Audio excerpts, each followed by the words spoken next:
Perkenalkan, nama saya Dina Oktaviani dengan NIM 2010417118 kelas A1 Manajemen.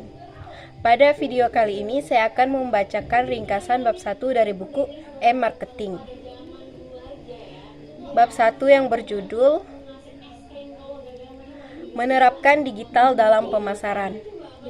Sekarang ini belum lengkaplah strategi pemasaran jika tidak memasukkan istilah strategi digital.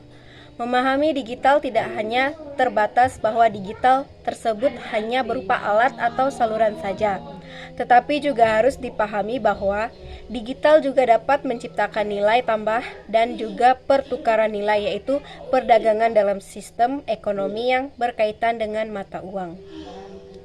Apa itu digital?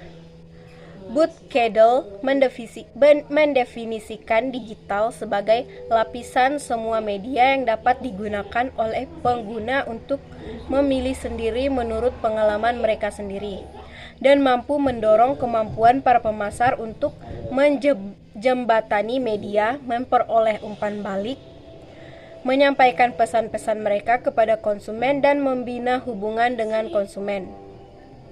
Dr. Philip Kotler mendefinisikan pemasaran sebagai berikut. Pemasaran adalah fungsi organisasi yang terus-menerus berhubungan dengan konsumen organisasi, membaca kebutuhan mereka, mengembangkan produk yang memenuhi kebutuhan mereka, dan membangun program komunikasi untuk mengekspresikan tujuan organisasi. Crowdsourcing adalah sebuah istilah yang sering digunakan untuk menggambarkan suatu proses dalam mendapatkan pekerjaan ataupun pendanaan dari sekelompok orang dalam jumlah banyak melalui fasilitas online. Konsep yang digunakan untuk menjalankan teknik ini adalah dengan tersedianya orang-orang dalam kelompok besar untuk berpartisipasi menghasilkan konten atau pendanaan. Apa itu crowdfunding? Pasti banyak yang masih asing dengan istilah crowdfunding, tetapi tentu pernah mendengarnya.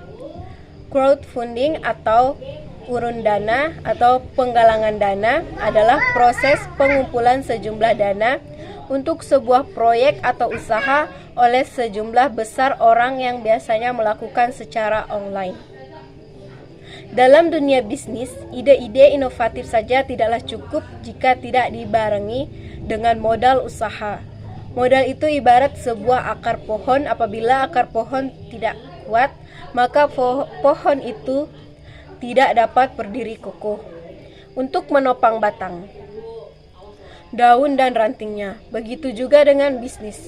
Tanpa modal yang cukup, maka bisnis pun rasanya akan sangat sulit berkembang. Sekian yang dapat saya sampaikan. Atas perhatian saya ucapkan terima kasih.